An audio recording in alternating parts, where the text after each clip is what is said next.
가끔 가다가도 생각이 나는 게 내가 계약한 수백 개의 계약 중에서 가장 너무 속상했던 계약이에요. 안녕하세요, 지지입니다. 지주! 계약 화일처를 정리를 해야 돼서 이게 너무 중구난방으로 되어 있어가지고 월이 뭐 9월, 3월 이런 식으로 파일이 부족해서 제가 5개를 더 샀습니다. 여기 21년도는 아마 화일이 하나짜리로 끝날 것 같거든요. 22년도 상반기 1월부터 시작했어요. 그래서 21년도 거는 굳이 건들지 않아도 되는데 여기에 이름만, 이 연도만 제가 잘 보이게 바꿔야 될 것 같아요. 이게 어떻게 지우냐면 그 네임펜으로 여기다가 썼잖아요. 그냥 지우면은 이런 것들 안 지워지거든요. 요거는 보드마커예요. 우리 사무실 그 계약 표시하는 보드마커라서 얘를 여기에다가 더 씌워서 하면은 지워지거든요. 봐봐요. 이게 왜 지워지지? 모르겠네요. 뭐 기름이라 그런가? 아, 안 지워져. 다시 해보자. 휴지나 물티슈로 지울까?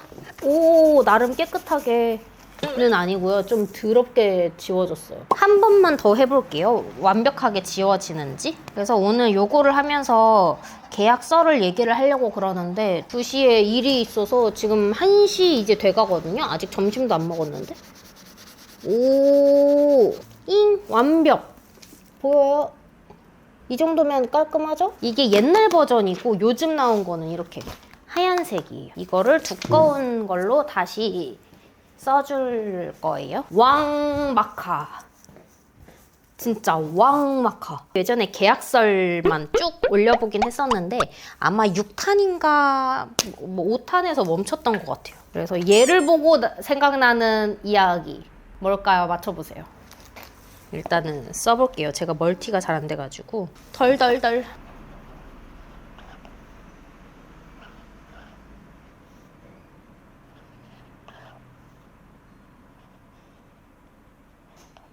오, 왕크죠? 보여요? 2021. 멀티가 안 돼서 그냥 이렇게 펼쳐놓은 상태로 이야기를 해볼게요.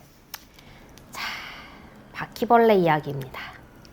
계약서 정리고 뭐고 할 때가 아니에요. 배터리가 2개 다 나가서 짜잔! 펄뽑기를 먹으면서 얘기를 해주겠습니다. 좀 징그럽게 생겼어. 그래서 어떤 여자 손님이었어. 그때는 이제 서울에서 제가 중개를 했었을 때인데요. 저보다 언니긴 했습니다. 제가 나이가 그때 많이 어렸으니까 웬만해서는 저보다 더 어린 손님들은 없었거든요. 이게 맛있을까?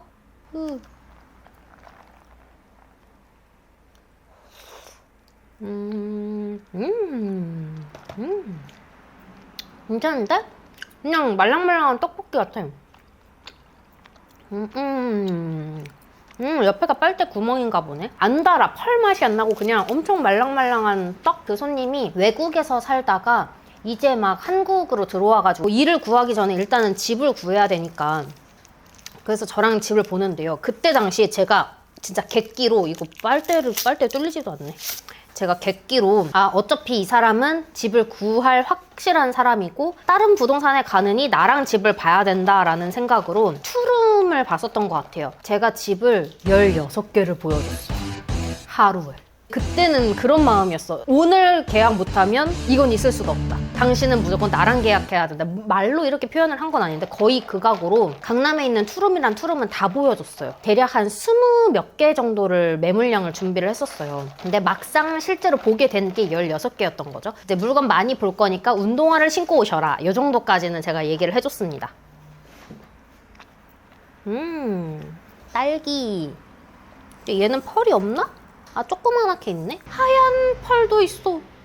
아무튼 그렇게 집을 봤는데 근데 이게 저도 굉장히 지금 배터리 때문에 요약해가지고 말씀을 드리는 거예요. 굉장히 고생을 많이 하면서 집을 다 보여주고 그때 당시에는 강남에 막 그렇게 신축 매물들이 많지가 않아서 엘리베이터 있는 집들이 많이 없어요. 한 80년대, 90년대? 다 계단으로 왔다 갔다 하면서 그렇게 집을 실컷 보여주고 다녔는데도 뭔가 애매했어.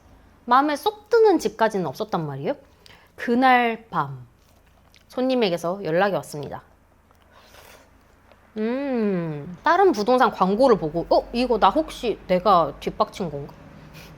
그 부동산이랑 직접 만난 건 아니고 혹시 중개사님도 이 물건 똑같은 거 있으면 요거까지만 한 번만 더 보면 안 돼요? 조건이 맞지가 않아서 원래는 패스를 했던 물건이었어요. 그래서 밤에 이제 부랴부랴 같이 보고 이 집이 딱이래요.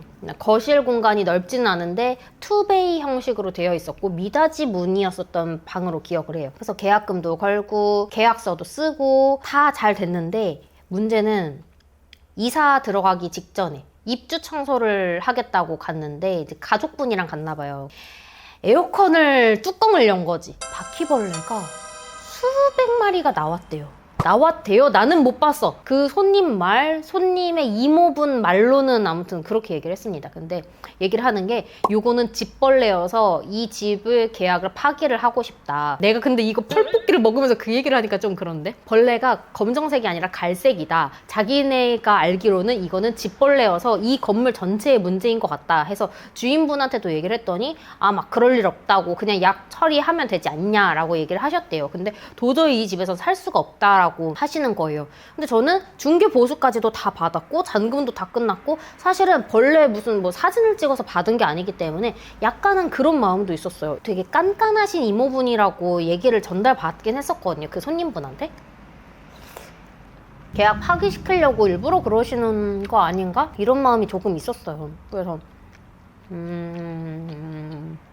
나랑 계약한 손님분이 나한테 전화를 한 게 아니라 이모가 갑자기 전화를 하셔가지고 너무 소리를 지르시는 거예요. 저는 앞뒤 상황도 모르는데 어떻게 이런 집을 중개해 주실 수가 있어요? 이게 벌레 나고 난리 났잖아요. 네? 무슨 말씀이세요? 누구신가요? 이런 거부터 제가 다시 물어봤었던 거죠. 그래서 지금 막 애는 울고불고 난리가 났어요. 얘기를 하니까 제가 직접 한번 통화해볼게요. 저랑 얘기하시면 돼요. 이러면서 그 손님이랑 전화를 못하게 하니까 이게 진짜 벌레가 맞는지 아직까지도 그걸 모르고 있습니다. 그래서 제가 임대인한테 이제 사정을 했어요. 이러한 상황이라고 하니 약을 해주실 수 있다고는 하지만 원하는 게 이제 집벌레인 것 같아서 건물 전체의 문제인 것 같아서 계약 파기를 원하신다 얘기를 해가지고 엄청 설득을 했죠. 임대인도 할머니셔가지고 제가 그때 계약을 하려고 그분 집에 가서 임대인도 픽업을 해왔어요. 우리 사무실에서 잠깐 찍고 가셔라. 8시인가 9시에 연속극을 봐야 된다고 그래서 그 연속극 보기 전에 제가 빨리 데려다 드릴게요 이 얘기하면서 부탁을 해가지고 저녁에 부랴부랴 계약을 했었던 상황이었었거든요. 근데 그렇게까지 했는데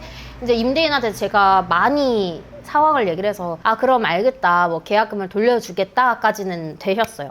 문제는 중개 보수도 내놔라 이거예요. 내놔야 됩니까? 안 내놔야 됩니까? 중개 보수. 나는 계약서도 썼고 내 문제로 일어난 것도 아니고 임대인한테 설득을 해가지고 파기까지 시켜드렸어요. 근데 중개 보수까지 돌려달라. 제가 그때는 소속 공인중개사였다 보니까 제가 제 이름으로 중개 보수를 받은 게 아니라 우리 사무실에 들어가 있는 상태잖아요. 그럼 사무실에 들어가 있는데 내가 이걸 내가 내 돈으로 돌려줘야 되느냐? 저는 전액을 제가 그대로 받는 게 아니라 분할을 해가지고 받는 입장이었었는데 아무튼 그런 상황을 설명도 했고 혹시 몰라서 우리 상사한테도 제가 물어봤어요. 요거를 제가 중개 보수를 돌려줄 수가 있는 건가요? 못 돌려준다. 그거는 이미 계약 우리가 할 일은 다 했고 우리 문제가 아닌데 중개 보수를 돌려달라는 일이 뭐가 있느냐. 회사에서 못 돌려준다니까 제가 뭐 어떻게 할 수가 있겠냐고요. 그래서 저도 이러한 상황을 얘기했어요. 저는 이렇게 받는 입장이고 벌레가 어쨌든 나왔다고는 하시지만 이렇게 계약 파기를 잘 말씀을 드리진 않았냐. 저희가 집을 분명히 같이 보고 확인을 했을 때 발견된 문제사항이 아니었었다 보니 그래서 결론만 요약을 하면요. 중개보수 안 돌려줬죠. 못 돌려주는 상황이기도 했고 저는 제가 할 수 있는 거는 다 했다고 생각을 해서 돌려주지는 않았는데 이거는 제가 유튜브나 다른 분들한테 얘기를 하진 않았었어요. 여지껏. 근데 가끔 가다가도 생각이 나는 게 내가 계약한 막 수백 개, 수천 개까지 되는지는 모르겠지만 하여튼 그 수백 개의 계약 중에서 가장 너무 속상했던 계약이에요. 계약을 해놓고서도 성공적으로 끝난 게 아니라 굉장히 암울하게 끝난 것도 있고 그 이모분한테 내가 뜬금없이 막 욕을 먹었던 그런 기억들도 굉장히 안 좋고 아침부터 저녁까지 끌고 다니면서 미팅했었던 손님이 막 울고불고 했다는 얘기를 들으니까 그것도 막 너무 속상한데 막 미안한 거예요. 내가 어떻게 할 수 있는 부분도 아니고. 한편으로는 아 그거 뭐 얼마나 된다고 찝찝하니까 중개보수라도 내가 돌려줄 거 그랬나? 막 이런 생각까지도 드는데 근데 저는 지금까지도 의문이에요. 이런 얘기를 하는 것도 만약에 그 이야기가 진짜였으면 정말 손님한테 미안한 일이긴 하는데 사실은 내가 믿을 수 있는 근거가 없거든요, 여지까지. 내가 이렇게 찜찜함을 가지고 있는 게 맞나, 이게 과연 수백 마리의 벌레들이 진짜로 있었던 게 맞나, 아직도 잘 모르겠는데요. 그래서 집을 볼 때 에어컨도 열어봐야 됩니다. 이럴 혹시 모를 상황을 위해서. 근데 사실은 제가 막 벌레 같은 거 무섭고 못 잡고 못 만지고 이래요. 왜냐면 우리 집을 볼 때 막 쇠문 같은 것도 엄청 많아요. 우편함도 쇠 녹슬어가지고 그런 것도 있고 도어락이 깨끗하지 않은 집도 있고 대문 문을 여는 주택인데 그 대문도 다 철로 되어 있단 말이에요. 마음 같아서는 만지고 싶지 않아요. 근데 우리가 집을 보려면 어쩔 수 없잖아요. 손님 보고 이거 만져주세요 이렇게 할 수가 없으니까 제가 다 그런 걸 해야 된단 말이에요. 결벽증이 있었으면 저는 지금까지 일을 못했습니다. 저도 당연히 깨끗하고 좋고 비싼 집만 볼 줄 알았지. 근데 현실은 그렇지 않은 경우들이 많았기 때문에 이것도 한번 말씀을 드리고, 그래서 남자 손님이랑 집을 볼 때는 오히려 좀 편해요. 알아서 하시더라고요. 잠시만요.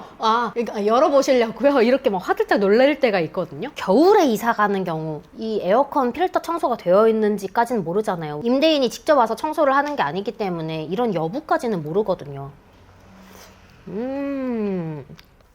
그래서 꼭 한번 물어봅니다. 에어컨 필터 청소도 하셨나요? 청소가 아직 안 되시면 에어컨 안에도 한번 가볍게만 청소해주세요 이런 식으로 책임을 전가하는 거죠. 가상의 시나리오, 만약에 벌레가 있었다던가 만약에 청소가 너무 오랫동안 안 돼 있는 게 한눈에도 보인다, 청소비라도 빼주세요 아니면 다른 거라도 조치해주세요는 얘기를 할 수가 있잖아요. 찌쭈! 이렇게 간단하게 말씀을 드렸어요. 어떠세요? 반응이 괜찮으면은 다른 계약설도 계속 말해보고요. 그냥 뭐 별로 관심이 없으시면은 모르겠습니다. 저도 아무튼 뭐 홍보 이런 거 전혀 아닌데요.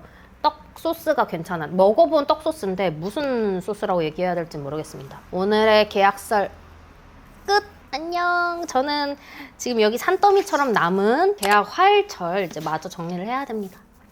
안녕! 다음 영상에서 만나요.